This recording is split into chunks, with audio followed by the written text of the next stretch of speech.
Have you ever felt like your aim was just insane in deathmatch, but then as soon as you queue into a real match, you turn into a complete bot? It's like you do everything in deathmatch only to queue into a real game and instantly start panic spraying at everyone that you see. For many people, the only thought that courses through their head when they see an opponent is just to shoot them. They don't think how or take their time with their shots, they just shoot. This is a problem because there's actually a different technique for firing your gun depending on whatever situation you might find yourself in. If you're tired of losing aim duels and want to start dominating your opponents, this video is for you. Today we're breaking down the difference between the three main methods of gun control, tapping, bursting, and spraying, and showing you exactly when and how you should use these mechanics. Whether you're stuck in bronze or grinding your way up to immortal, these tips are going to help you win more aim duels and climb the ranks. Let's dive into it.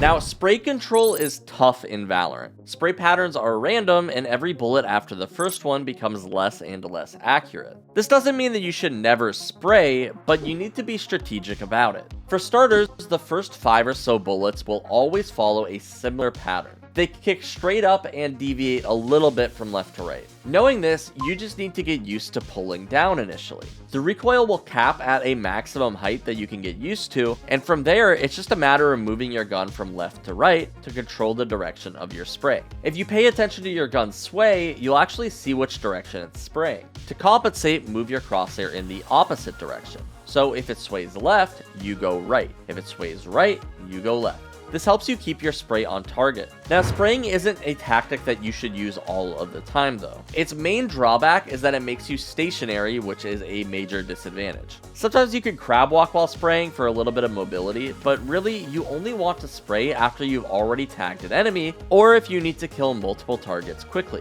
For example, if you need to land a spray transfer on 2 enemies aiming at you, stopping to correct your aim isn't possible. You don't have time to stop your spray, you really need to just flick and hope that you hit the shot. Now, spray transfers are a crucial skill as you climb ranks, so practice them regularly. A great way to do this is by practicing on the flying bots outside of the range. These precise targets float around, allowing you to practice your spray from long distances. This method is one of the best ways to consistently improve your spray control in Valorant. Now, if you're really looking to improve your aim in Valorant, have I ever mentioned that SkillCapped is by far the best place to start climbing? We've got these sick aim courses made by yours truly that show you how any one of you can get aim like this in no time. We're so confident, in fact, that we offer a rank improvement guarantee, meaning that if you don't get absolutely cracked while using our service, you don't pay. Check this out. We've got aim courses, agent courses, even a few map courses that can help you bring your game to the next level. What's even better is that we cut out all of the BS that other guides include and get down to the things that actually matter. You see, other coaches have spent so much time in high elo that they forget what it's actually like to climb out of low elo. Luckily, our experts have dived into low elo enough to know the things that you are actually going through.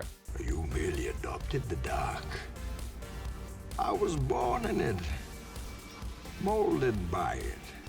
The Smurfs, the trolls, the no-coms, we have seen it all. We'll help you out, so if you're ready to climb, check out SkillCapped, you got nothing to lose. Let's move into the next mechanic though, which is bursting. Bursting is quite simple. You shoot in short bursts of bullets, prioritizing movement and strafing after each burst. Much like spraying, the first few bullets are always pretty consistent, so you can burst very effectively in Valorant without ever reaching any level of randomness on your sprays. Bursting is one of the most commonly used methods for rifle control at high elo. You normally want to lean towards bursting because it is the most consistent. If you land a tag onto the enemy, it's easy to strafe and avoid their counterfire. Then immediately finish them off with another burst. If you don't land a tag, strafing will help you dodge their return fire. The goal is to perform 4 to 5 bullet bursts, giving you enough damage to finish off a full health target with just one burst. At least with the Vandal, 4 bullets is enough to finish off a fully armored target at range, so this is the most optimal way to do it. The best part is with bursting, you're not just praying for that one-hit headshot that you need to get with tapping. Aiming for headshots obviously is going to be a little bit more difficult than aiming for the body, so bursting can be a great tool for players to master.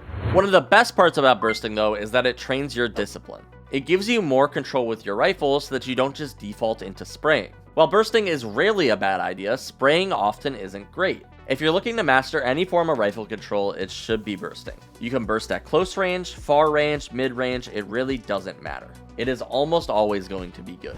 Now, let's dive into the last mechanic, which is going to be tap firing. Tap firing is mostly really good at long ranges. You can also tap fire at mid ranges, but at closer ranges, spraying will usually win out. The thing with tap firing is that you're almost always going to need to go for headshots. If you're not aiming for headshots, bursting is generally going to be more effective. However, tap firing can be great for dealing with opponents right as they peek, or if they're so far away that bursting won't be consistent. In this case, you can always look to ADS while tap firing, as the main goal for ADS is to land those one-hit headshots. Tapping allows you to be even more mobile than bursting does, since you can abuse dead zoning to basically never stop. To do this, you strafe back and forth, timing your shots for the moment that you switch directions. When timed like this, each shot will be accurate, allowing you to shoot straight while still being on the move.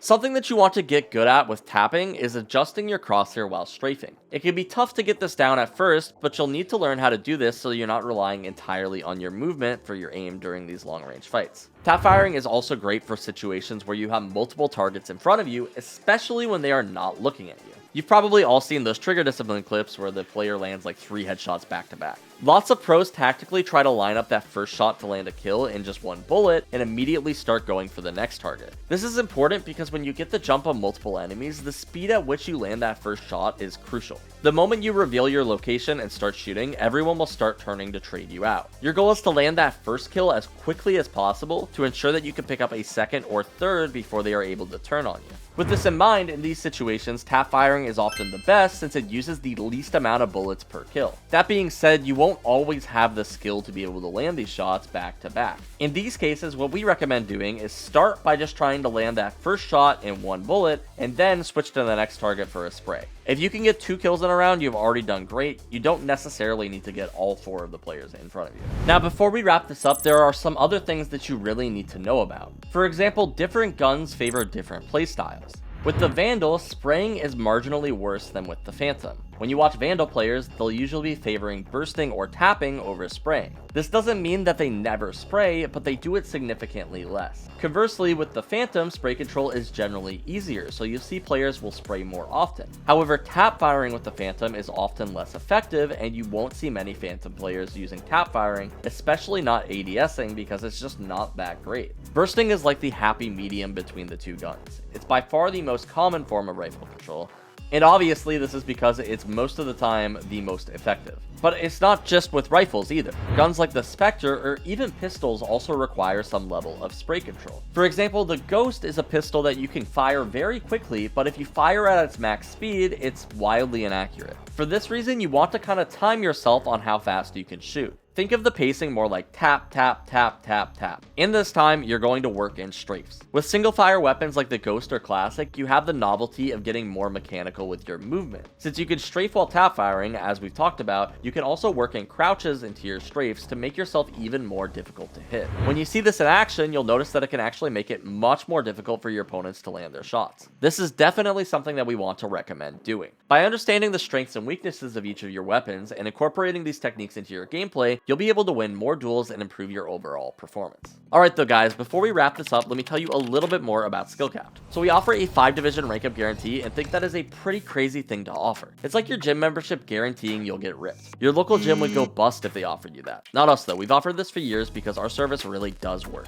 It works so well in fact that we're able to produce by far the largest catalog of premium Valorant guides on the internet. We add new courses every month with over 1,000 guides curated into over 50 courses. No one can compare. We also have a direct line of communication with our subscribers in Discord so that you can get connected immediately to some of the best players in the game who will respond to all questions asked. Not only that, but we also occasionally do VOD reviews for our users in Discord so you can hear personalized feedback directed at the exact issues that you are having. Sign up today for as little as $6.99 a month if you are serious about improving. That's going to be all for us today though. My name is Casey. Thank you so much for watching and we will see you in the next one.